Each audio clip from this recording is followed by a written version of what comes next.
soul. I'm diving in.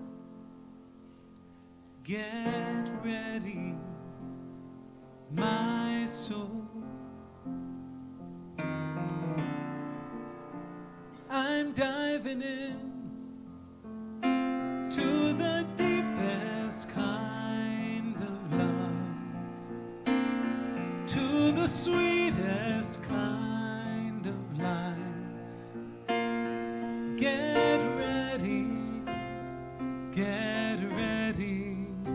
my soul.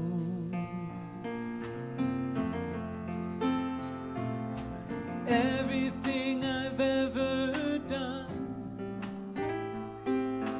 everything I've ever seen, everything I've lost or won, everything I've ever dreamed has brought me here to the present moment, here to a new beginning here, and I'm seeing life so clearly now. Get ready, my soul. I'm diving in. Get ready, my soul. I'm diving in to the deepest kind of love, to the sweetest kind of life. Get ready, my soul.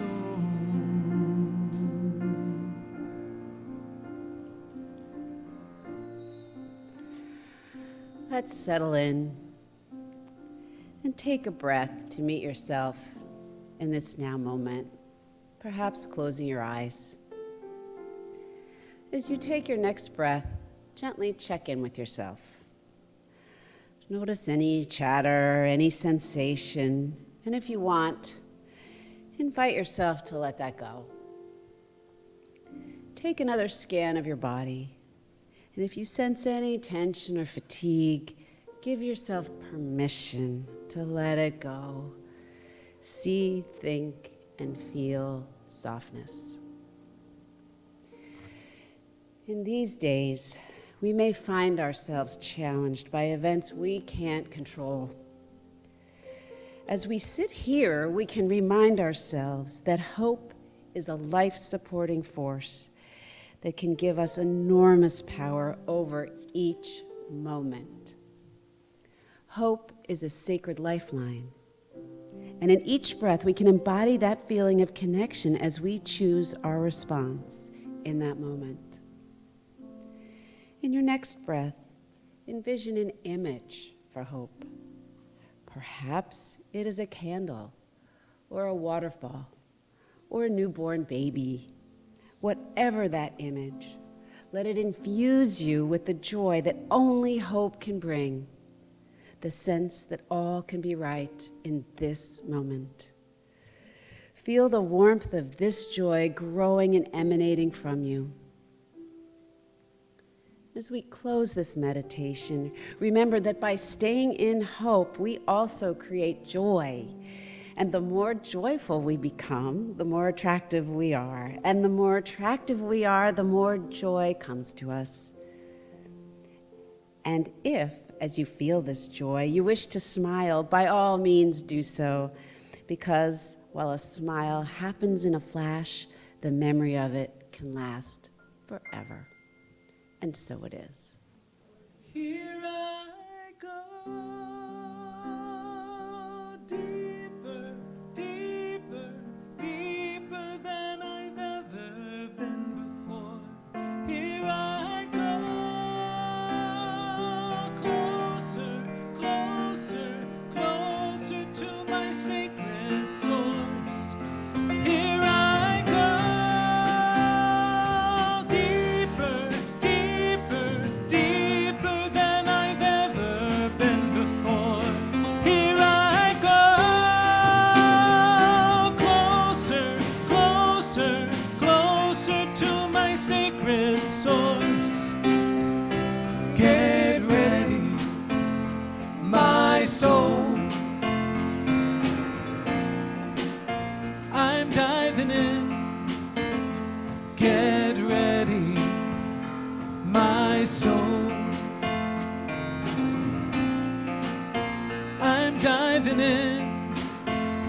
to the deepest kind of love, to the sweetest kind of life.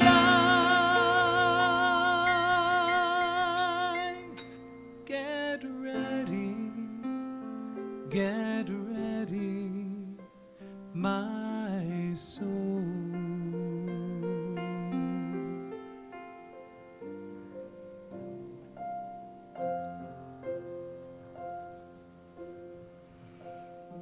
I know the world is bruised and bleeding, and though it is important not to ignore its pain, it is also critical to refuse to succumb to its malevolence. This is precisely the time when artists go to work. There is no time for despair, no place for self-pity, no need for silence, no room for fear. We speak, we write, we do language. This is how civilizations heal. This is precisely the time when artists go to work. I am a child of the living God, made in the image of perfect love.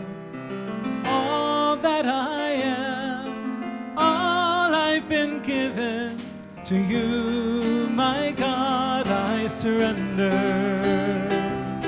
I surrender. I am a child of the living God, made in the image of perfect love. All that I am, all I've been given, to you, my God, I surrender.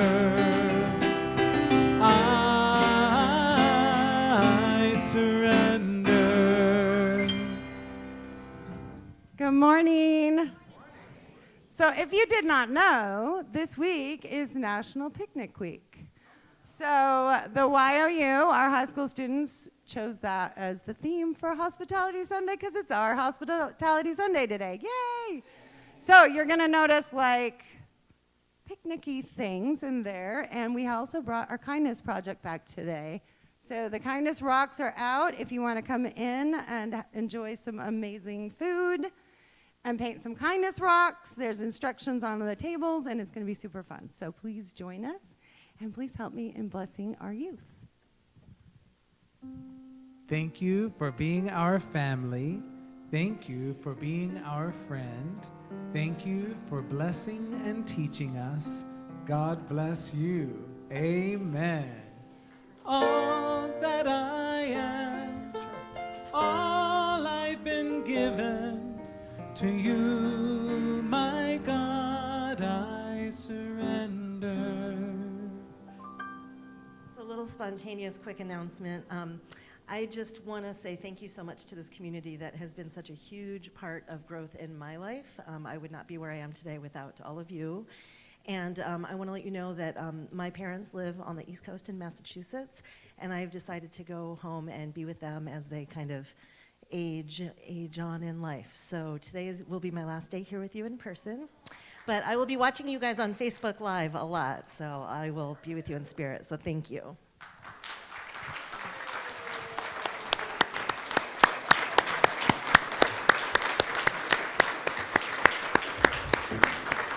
Thank you, Michelle. And I will never forget not even 3 years ago, the first time we walked in here with the girls kind of glassy-eyed, like, where are we anyway? And Michelle just came rushing up, hi, welcome. I never felt so welcomed in my whole life. So God bless you on your journey, Michelle. We love you.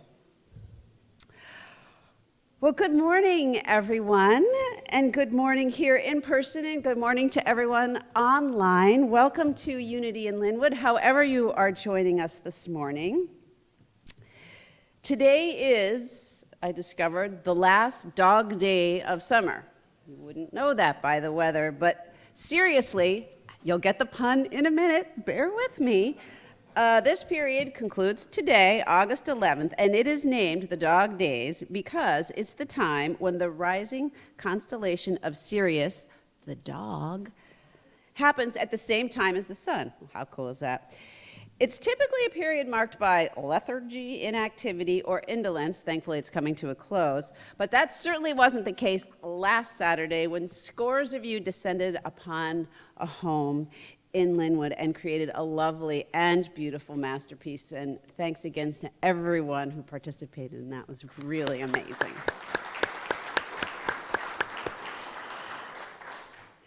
We do like to make note of the fact that we strive to be an extremely welcoming community here at Unity in Lynnwood, even going so far as to say that we welcome all people, regardless of your presenting countenance, your religion, your age, your orientation.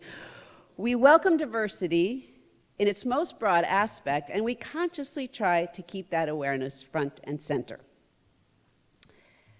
I have a story. Shocking. I had occasion to do this recently as I embarked on a new book. I know that we have a room full of readers here, and I really want to hear after service how you choose your next book. My process is rather organic. Some might even call it haphazard. Right now, I'm finishing up Conscious Living, which Reverend Nina talked about a few weeks ago. Very awesome.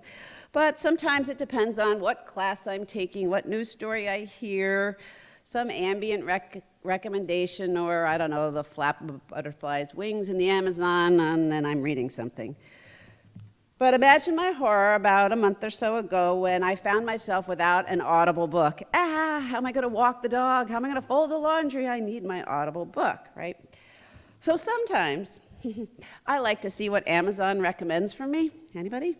Yeah, okay. And I'll usually research those and figure out, oh yeah, okay, that sounds good. Well, I was in a hurry. So the reviews for the book, which was "It's Not Supposed to Be This Way," sounded really promising. I had just lost my mother, and I was looking for something comforting. And this book said, and I quote, "The author unveils her heart amid shattering circumstances and shows listeners how to live assured when life doesn't turn out like they expected." Sign me up, I said. Well, very quickly, I realized that this book was not necessarily what I might have picked had I done a little more research. For one thing, it was a little heavy in the male pronoun discussion of God, which for me can be a little off-putting. And it had that type of breathless God enthusiasm that kind of wears on me sometimes a little bit. And I bristled at some of the language and quickly researched if one can exchange an Audible book. The answer is yes, but Amazon makes it really hard to find. Anyway, I decided not to return the book. I challenged myself to listen to it in its entirety. I decided to put my preconceived notions about the author aside. I opened my mind and my heart to see what I could learn from this author and her story. I looked for passages that resonated with me, and I found them. I looked for areas where I could relate to her experience and even her telling of the gospel. As I opened my mind, I found that I could also open my heart to listen to what others who are different from me and what they have to say. It wasn't easy, but I stuck with Lisa until the end of her book. And I shared something with her struggle. And indeed, I learned a lot about how she practiced her faith. And I respected her authenticity and commitment. And that's what we do here. We listen to each other. We respect each other, even when we don't necessarily agree with each other. Because it's not agreement that gives us our humanity. It's empathy and understanding. And here at Unity in Lynnwood, we have lots of that. Thank you. Thank you. Y'all make it happen. I just tell you. So, as many of you know, I also happen to be a prayer chaplain, always learning, always studying, always practicing. Sometimes it feels like the practice of prayer is simply stripping away thoughts and behaviors until I arrive at the essence. So often I've struggled with, what's the difference between meditation and prayer? And we all approach that differently, and the best ways to practice. And the other day, and it was really a struggle of a day. Nobody died. But it occurred to me that practicing prayer is as simple as letting myself feel God's love. In times of stress, hardship, pain, and confusion, when I simply sit down and breathe and let God's love surround me, I am reminded of how powerful that love is. We just simply need to open ourselves up to it. So if you're needing a little support in your prayer practice, there are many ways to get it. There is a prayer slip in the seat in front of you. You can fill that out, put it in the offering basket, and the prayer chaplains will give that lots of attention this week. You can, I didn't rearrange my papers here. You can call our confidential prayer line during the week. You can also go online at our website or on the app and leave a prayer request there. And you can meet with a prayer chaplain after service today. I mean, what's not to love about creating a little bubble of God's love together? That is what our chaplains love to do. And I'd like to have them stand and be recognized so you can find them after service.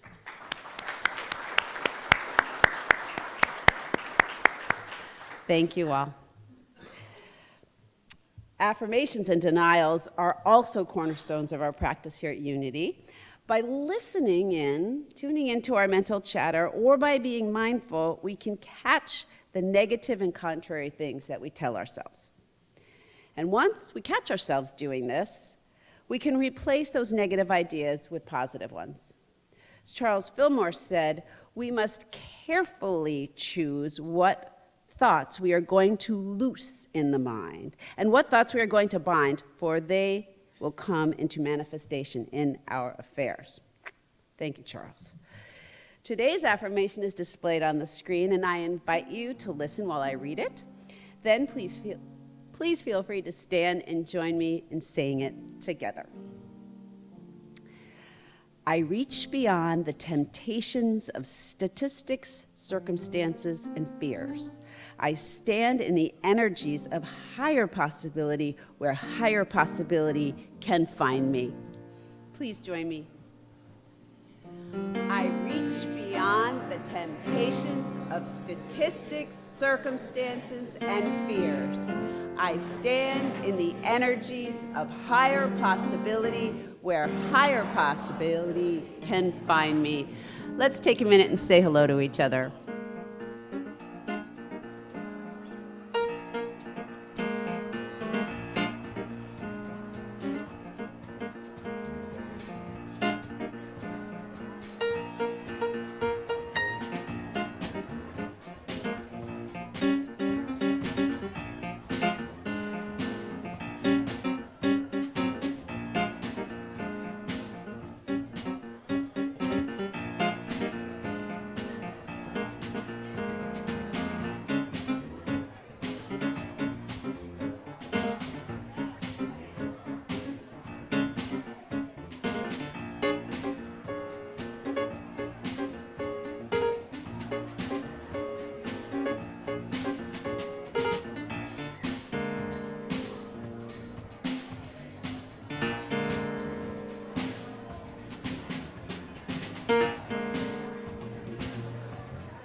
Get up on your feet, see the light in everybody you meet.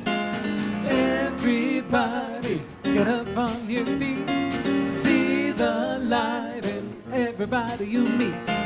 Let us be reminded of who we've come to be. We are love, we are one big family. Hey, hey, yeah, yeah.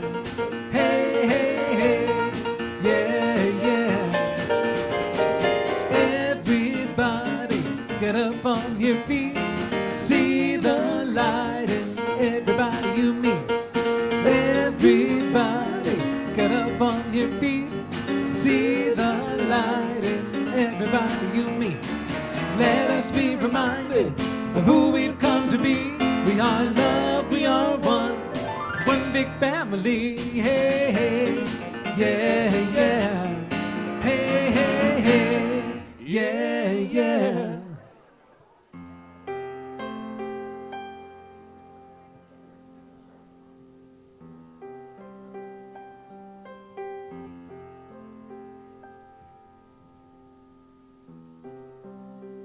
There is no pain so great that loving hands can't soothe it. No night so dark the light will not shine through it. There is no hole so deep where God is not deeper still. When your soul won't find its way through hopeless days, God will.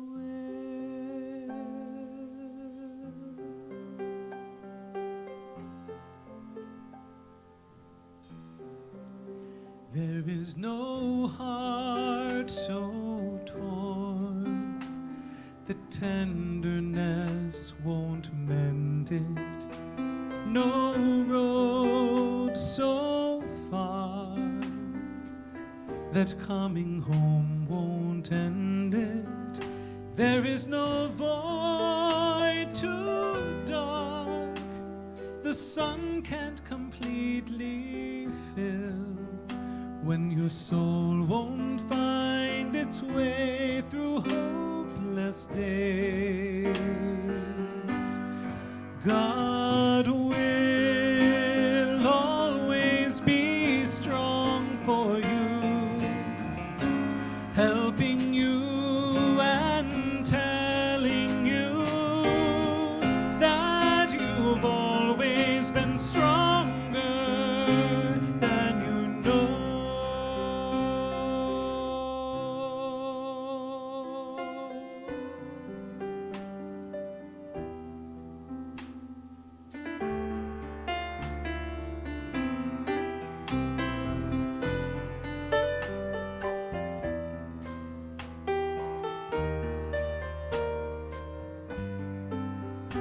There is no hole so deep where God is not deeper still.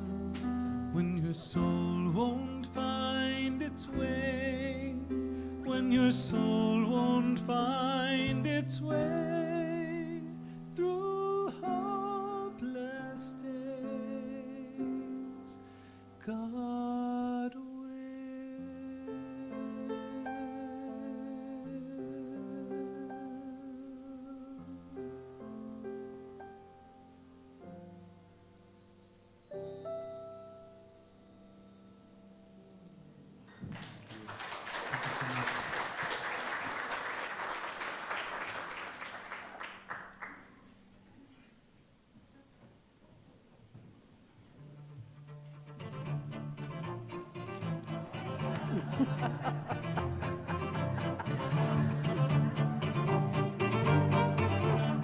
Ahoy, mateys.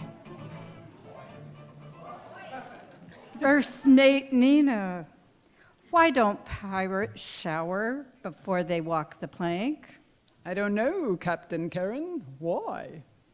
Because they'll just wash up on the shore later. Captain Karen, how much did the pirate pay for his peg and hook? I don't know, First Mate Nina. How much? An arm and a leg.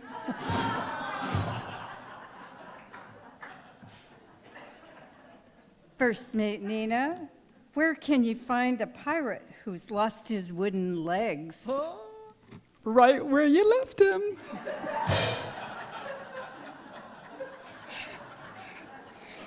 Captain Karen, where did the one-legged pirate go for breakfast? IHOP. All right, we'll stop torturing you now. Unity in Lynnwood's 2019 benefit auction and gala is just around the corner, and we'd love to include your personal offerings. Will you please consider donating? A luxurious dinner for 8 in your home. A kite-making lesson. A day trip on your sailboat. A beginner's music lesson. A 3-hour house cleaning.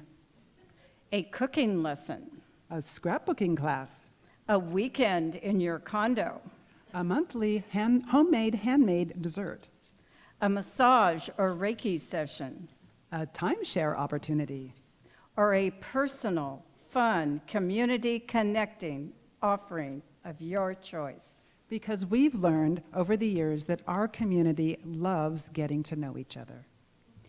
If you are willing to donate something to help make the 2019 auction a huge success, will you raise your hand? Yay! A welcome team will Keep 'em up. be delighted to hand you a donation for you to complete. Keep your hands up. The deadline for all donations is September 29th. Now, that might seem far away, but it will be upon us in a flash. So start your creative engines now. We look forward to seeing you on the high seas on October 26th to have a fabulous time. There'll be treasure, real roving pirates, excellent grub and grog, and the amazing music of Jerome Johnson. Reservations will be available very soon. Avasti mateys, ahoy, bye.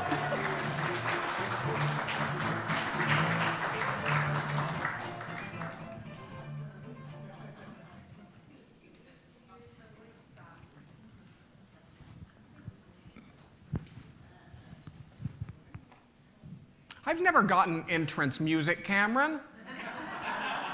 We could change that.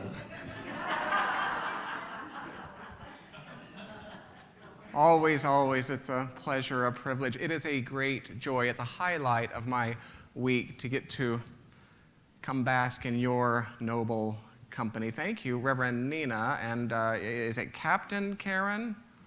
Wow. Just, wow. A career in comedy is among the...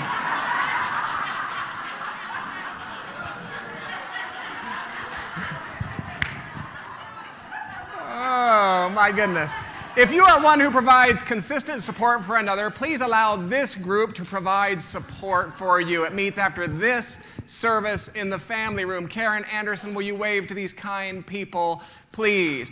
Followed by the LGBTQ group, the men's group. The Students of Myrtle meets every month. And on Monday evenings at 7 o'clock, study the writings and the teachings of Edgar Casey.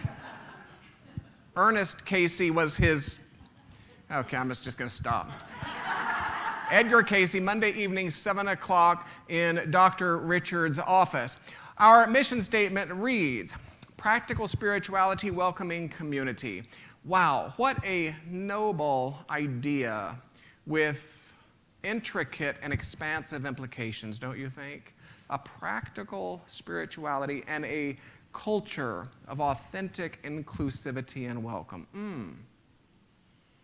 We support this every week with one of the 6 bullet points which we developed in conversation with your Board of Trustees beginning in late 2014. So take a deep breath and dance in this, if you will. It reads as follows: we believe each person is an individualized expression of divinity itself, and we accept each person as such, without question, without condition, and without exception. As a matter of principle, it can be said that we at Unity in Lynnwood love boldly. You good with that? Yeah, me too. The letter reads as follows. Hi, Judy. I just finished reviewing your notice of completion of Level C, and must say both the quality of the application as well as the many, many things you have done for the environment is one of the most outstanding I have ever seen since the program's inception in 2009. I am wholeheartedly recommending Unity and Lynnwood for certification at the level C of the Earth Care program. Congratulations, Mike McCord. Congratulations. Turn to someone next to you and say congratulations and thank you for making a difference. Your excellent work positions Unity and Lynnwood among the 12 other churches worldwide to have achieved that certification. It's a big deal. Thank you. Truly, deeply thank you. And Judith Grace. Judith Grace. Woo! Woo! Do not show her your plastic fork. She will not be amused. Unless it's compostable.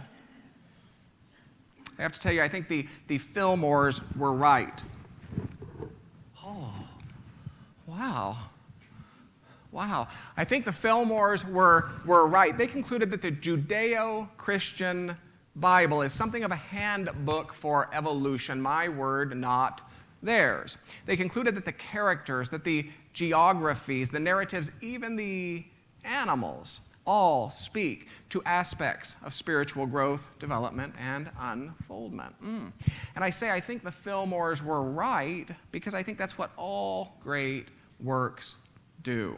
They speak beyond time and space to personal, universal, and relevant themes. So when I say I think the Fillmores were right, it shouldn't be heard as a brand of right that makes any other wisdom teaching wrong.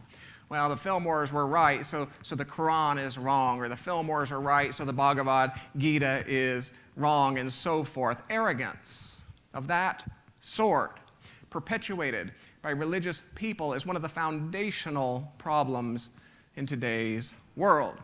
So it's the bad news, really, but it's also the good news, because if religious people started that destructive pattern, we, as spiritually minded people, are best positioned to stop it. And if we would do so, we would stop it every time we approach our planet's spiritual paths and their peoples with curiosity and with respect. We would stop it every time we pick up a Book of Mormon, a Tao Te Ching, a Course in Miracles, and have some really good coffee with their adherents. I mean, it's probably water with the Mormons and tea with the Taoists. It's probably kombucha with the Course in Miracles people, but you get my point. You get my point. So when I say I think the Fillmores were right, it should be heard as the brand of right that expands so far as to include the timeless wisdom offered by Romeo and Juliet and the Wizard of Oz and the Hobbit, and A Star is Born, at which point I realize I have successfully incorporated Garland and Streisand and even Lady Gaga into a conversation about Moses and Jesus. You like that? Okay, all right. I'm going to make a little note. In this, I've come to consider that when we read the various contributions to the Judeo-Christian library, and that is what the word Bible means, you understand. When we read the various contributions to the Judeo-Christian library, we begin to see patterns. And I've come to entertain the possibility that one of those patterns is a strategy for hope. Is there anyone in this room this morning who might welcome a strategy for hope? Personal hope, maybe. Collective hope. Yeah, I thought so. So let me see if I can make the point clear. Are you ready? Bring it on. Okay, good. Make another note. First time I've had a bring it on. So this Abraham, considered the first historical character, and please do understand that for the early storytellers and teachers, it would have been considered absurd for a listener to literalize Adam and Eve. Boy, he's making trouble already. This Abraham and Sarah, they were charged to have a child. The problem was that Abraham and Sarah, well, they were too old.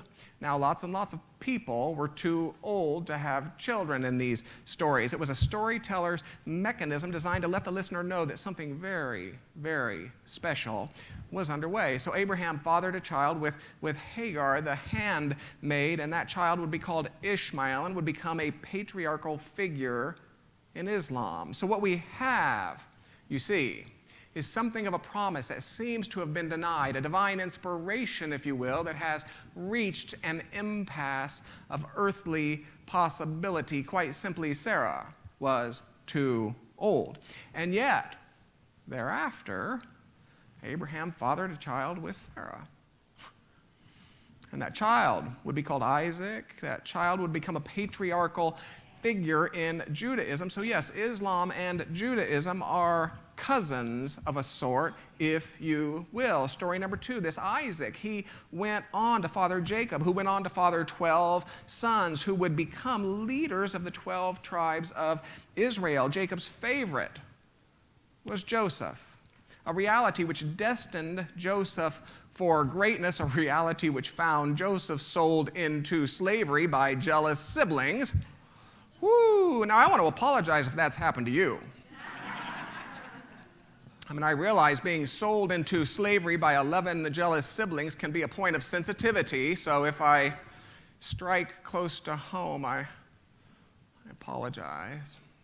But yet again, what we have is what we have, you see, is something of a promise that seems to have been denied, a divine inspiration, if you will, that has reached an impasse of earthly impossibility. Quite simply, Joseph was in prison. Even so, given his gifts as an interpreter of dreams, Joseph soon found himself counsel to Pharaoh in Egypt. Having predicted a famine, he had been charged with the food supply, and when the famine came to pass, his brothers, no longer recognizing Joseph, appeared for help. Now, if you've ever been wronged, only to have the perpetrator come to you later, needing something from you, ooh, can you imagine the temptation? And yet, after some light-hearted trickery, Joseph revealed his identity to his family. They all settled in Egypt, effectively relocating Israel to Egypt.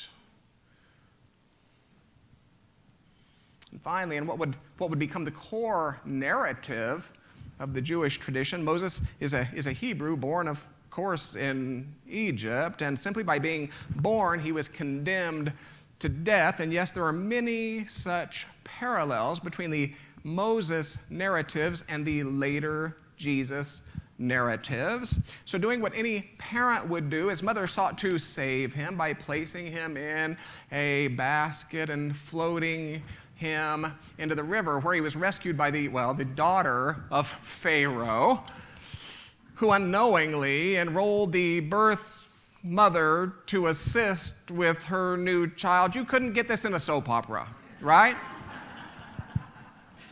And as an adult, Moses witnessed an Egyptian soldier beating a Hebrew slave. He killed the soldier and he fled Egypt. Later in life, this shepherd found himself at the proverbial burning bush, from which God first revealed God's name as something of a calling card to be used in returning to Egypt to free his people from their enslavement.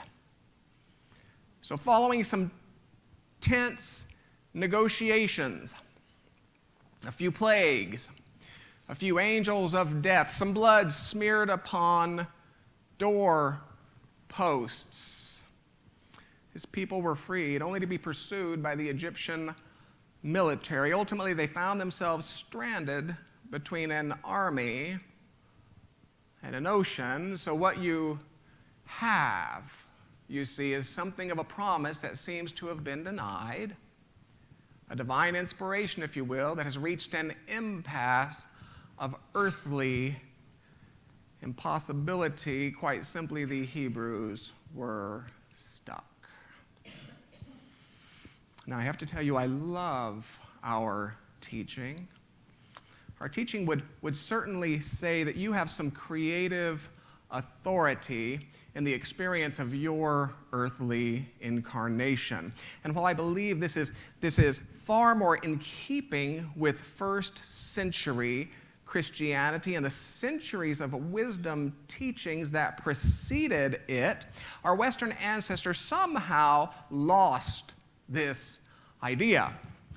And as such, we seem to have inherited a belief that we are the hapless victims of a precocious and fickle male deity on a distant cloud who rewards some, who punishes others, and who otherwise could benefit from the use of good mood stabilizers. Teachings such as ours have encouraged an evolution beyond this self-inflicted victimhood through a century or two of experimenting with such matters as spiritual healing and parking spaces. And I believe we continue in that evolution beyond matters such as spiritual healing and parking spaces, or beyond the awareness that we can use wisdom into the even sweeter realm of mystical authority, or into the awareness that wisdom can use us too. So first, none of these characters, you'll notice, presumed to have the right answer. In other words, none of these characters approached his situation through material mindedness. None of these characters demanded matters such as spiritual healing and parking spaces. Abraham certainly didn't look at his 91-year-old wife and say, yeah, you're going to have a baby. Joseph certainly didn't peer through his prison door and say, yeah, I'm going to become an authority. And Moses certainly didn't look into the sea and say, yeah, we're going to move that water. None of these characters presumed to have the right answer. And yet all of these characters displayed a remarkable loyalty to the next answer. Abraham bore a child with his handmaid. Joseph interpreted dreams for his captor. Moses waved his stick at the water.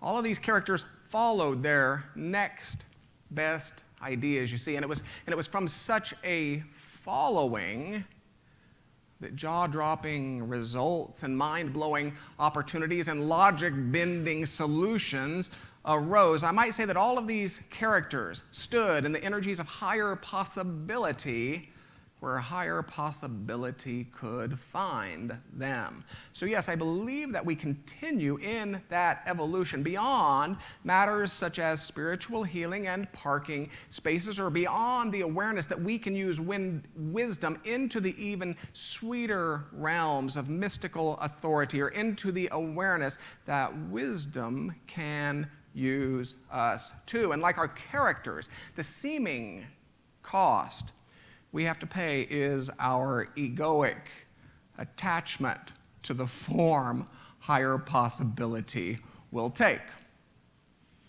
The seeming cost we have to pay is our egoic attachment to bank accounts that have to grow a certain way, and people who have to behave a certain way, and to things that have to happen a certain way.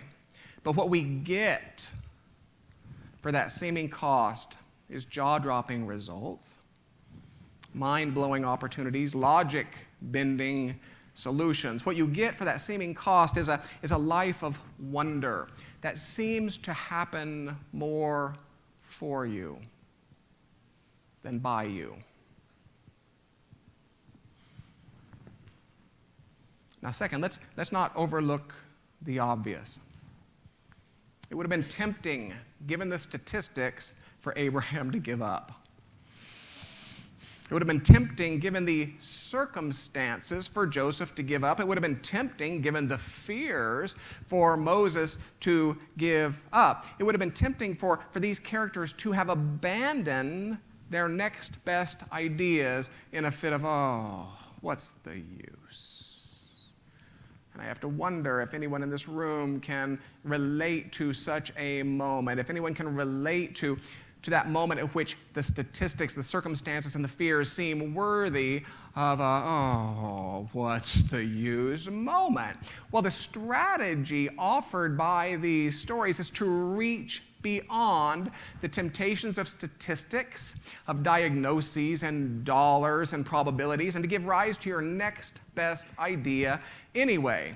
The strategy offered by these stories is to reach beyond the temptations of circumstance, of crises and injustice and inequity, and to give rise to your next best idea anyway, to reach beyond the temptations of fear in any of its countless forms, and to give rise to your next best idea anyway. The strategy offered by these stories is to reach beyond all temptations of stagnation and to wink at your handmaid, to befriend your captor, to wave your stick at the water.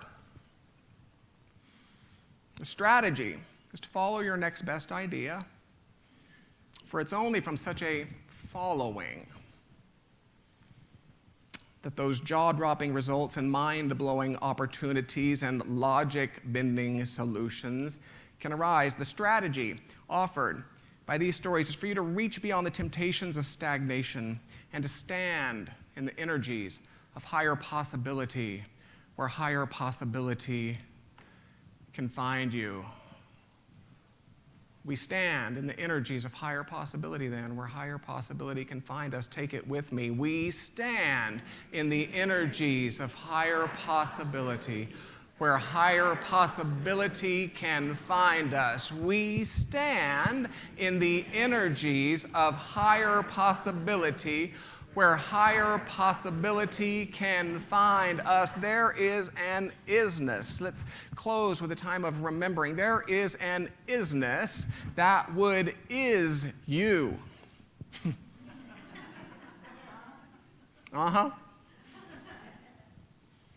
There is a plenty that would plenty you. There is a harmony that would harmonize you. And yes, there is a thinker that would think you. And it matters not what name we assign, but because we gather in buildings such as this, on mornings such as this, let's simply agree to call it God. And so we open our minds and we open our hearts. We even conjure that faculty of imagination to visualize ourselves rising into harmony with that isness, having neither beginning nor end, simply being eternal and unconcerned. We imagine ourselves rising into that plenty, into that which would only give of itself.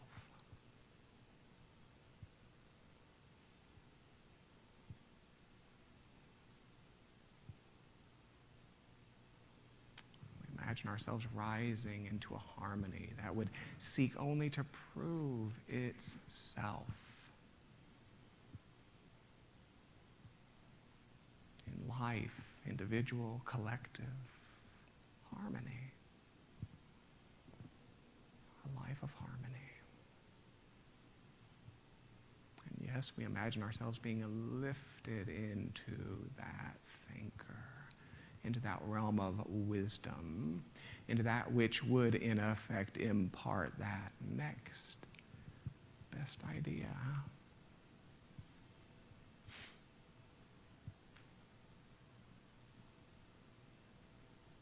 So for a minute, we listen, and we watch, relinquishing the need to assess, to judge, to embrace, or to cast out.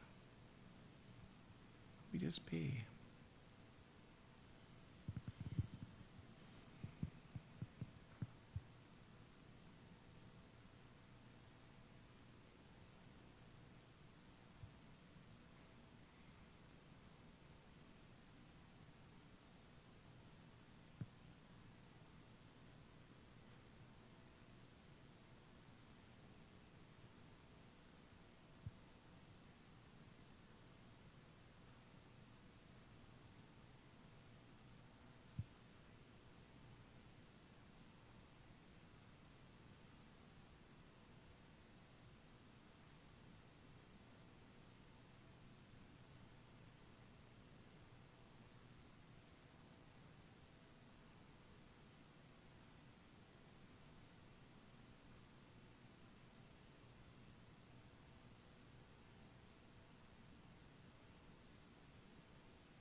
Gift it is to have the opportunity to look up,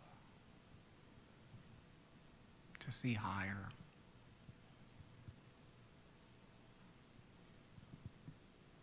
What a gift it is to be together.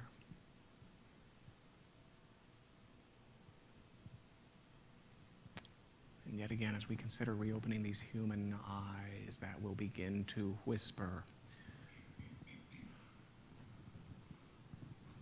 limitation and separation, let us commit then to not abandon this remembering, but to bring it forth.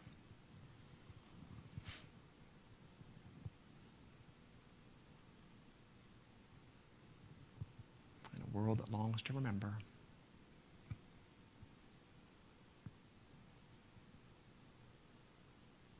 into a world that celebrates your next best idea. And if this is an agreement you can make, let's close this time of communion simply by saying, and so it is, and so it is, and so it is.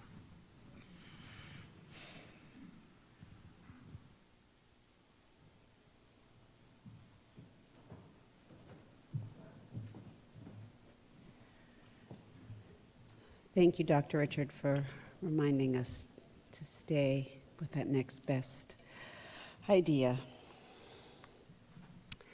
Now is the time that we'd like to give you an opportunity to give back to this incredible community. Today I have a quotation from Toni Morrison about unburdening yourself. In describing a peacock, a character said, "How come it can't fly no better than a chicken?" The response, "Too much tail. All that jewelry weighs it down like vanity. Can't nobody fly with all that stuff. Wanna fly?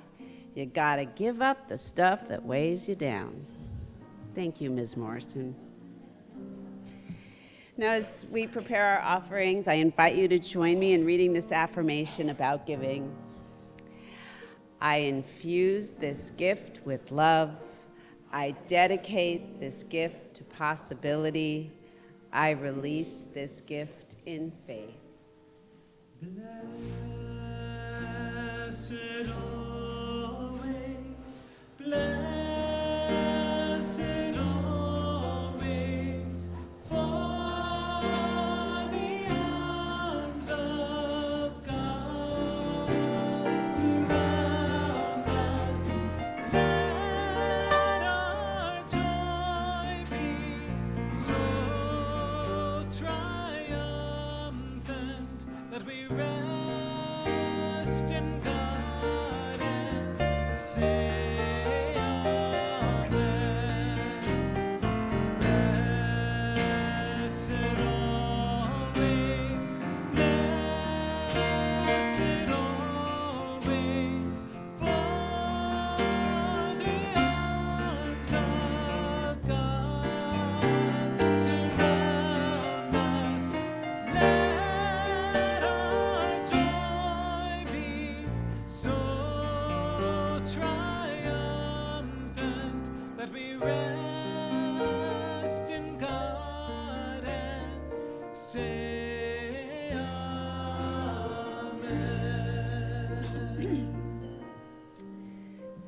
thank you. We'd like to extend this thank you also to our online community for any blessings and donations you've made through our live stream and website. And thank you, ushers, for your service today.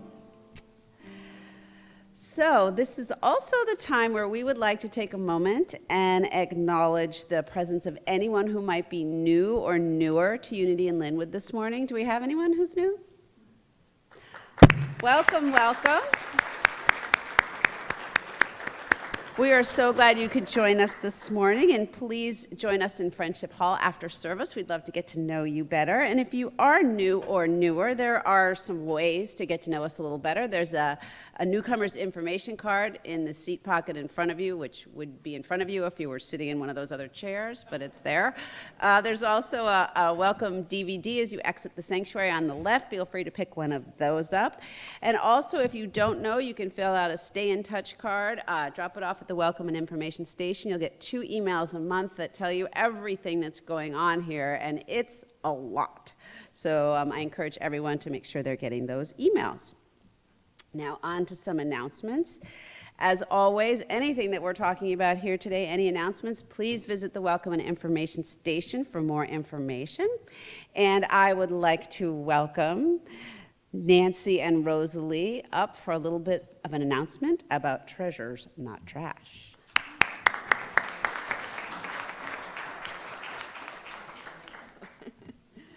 Well, you've probably heard there's an old-fashioned rummage sale happening here at UIL in 2 weeks.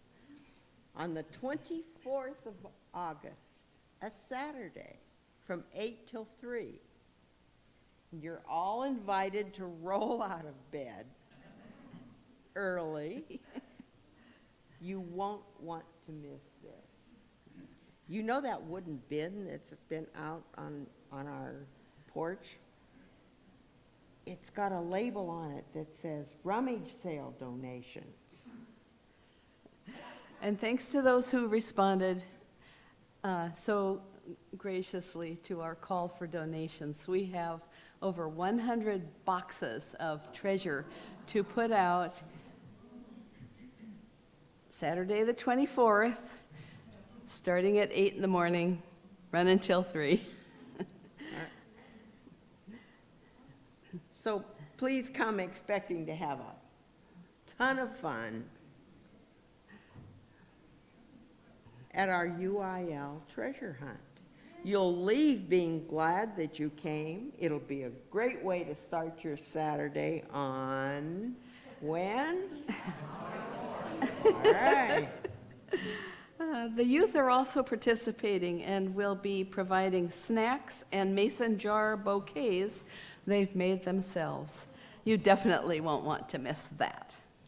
You know, this idea has something to do with the spiritual concept of releasing the old and making way for the new, doesn't it?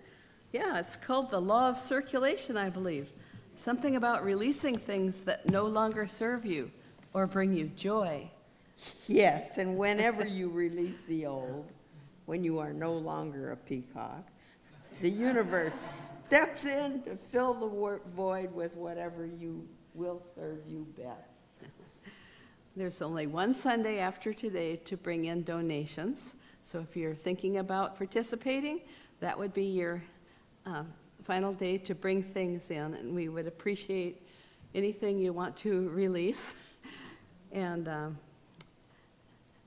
benefit our church community. So we want to thank everyone who has gotten behind this idea. And if you'd like to help on or before the sale, just let us know at the just okay. But one more thing. Let's tell them we're realizing that marking all this stuff and moving it around to storage units is a whole lot of work. And so if there's any of you that are kind of free to help us do some of that, could you talk to Rosalie or myself after church? Because we have a lot of work to do in the next 2 weeks. Well, what's happened is we've got a lot of donations at the last minute, like carloads of stuff. And so there's only so much time in a day. We're working as hard as we can. but we'll probably be fine. But if anyone wants to help, it would be welcome. That's good.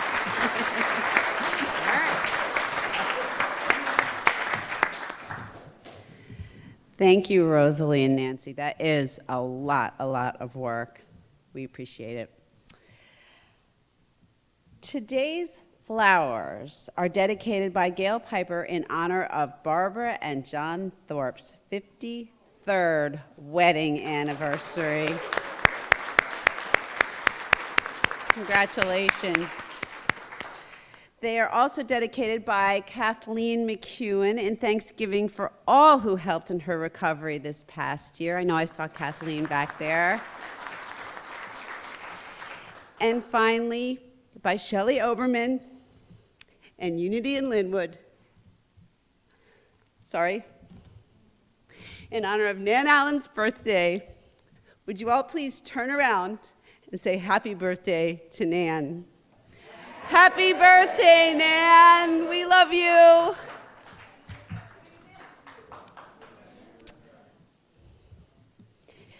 So if you would like to make a flower donation, please do so in our gift shop for suggested donation of only $10. That's awesome. Our second annual Eternal Expression Choir begins rehearsals next Sunday, August 18th. In preparation for Grandparents' Day, all seniors are invited to contribute to this fun and fabulous show choir experience. And if last year's any indication, it was pretty freaking awesome. Sorry for editorializing, Dr. Richard. Register online for Sacred Brothers Working Miracles, a men's retreat from September 13th to 17th at Camp Houston. Over many years, Brother Bob Trask has guided thousands of men into a mindfulness that is surprisingly beautiful and life-changing. Through both modern and ancient rituals and processes, we will renew our bonding as a brotherhood and together become gentle warriors of light. Got that, Tim? You're on the spot. All are welcome. And to be clear, gender identity over physical anatomy is how we roll. Right on. Second one. If you are an active eligible member of Unity in Lynnwood, you are eligible for service on our Board of Trustees beginning in January. Please read the job description and complete the application. If you would like to nominate another, please secure the permission prior to doing so. Thank you. Trustees are elected for a 3-year term during the annual business meeting in October, and here to tell you a little more is Trustee John Brooks. Welcome, John.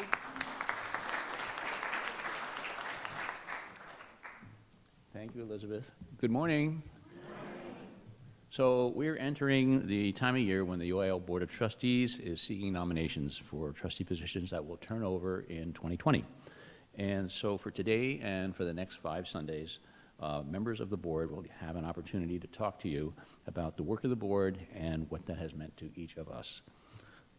So you may be wondering, why did I want to serve on the UIL board? Well, there are really 2 overlapping reasons.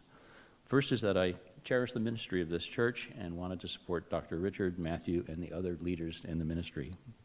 The second is that I have served on a number of boards and as a consultant to management, and I felt that some of that experience would be beneficial to the board and to our extended community.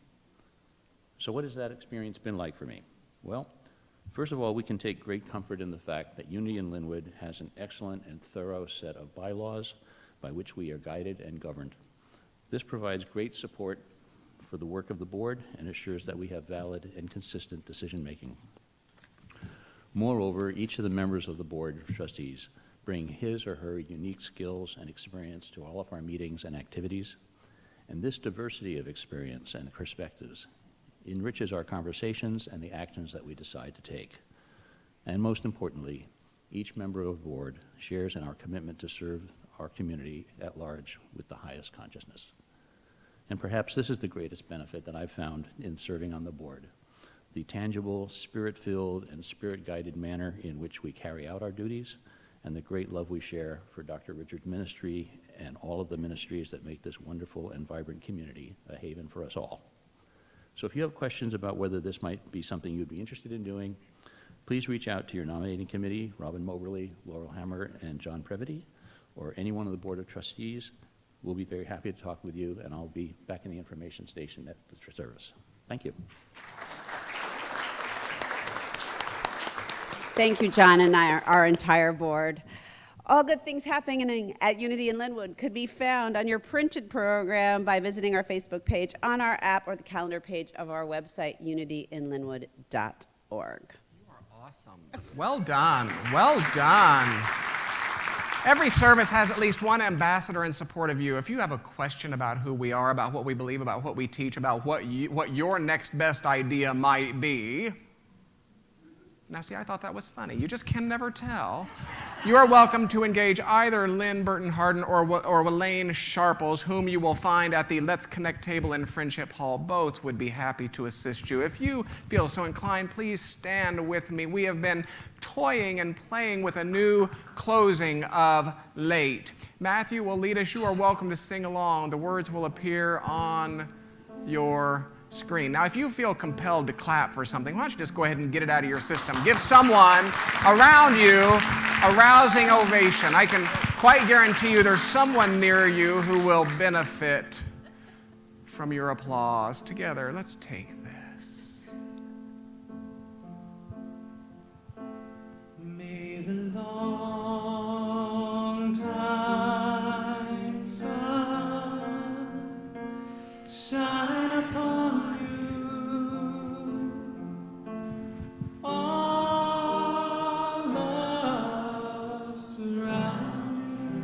there's a first name you'd like to invite into this knowing, please just speak it now. We invite all names spoken. We invite all souls who have in some way heeded the call to join this circle. We invite you. We welcome you. We stand firmly in all that we know God to be on your behalf as we close. And the pure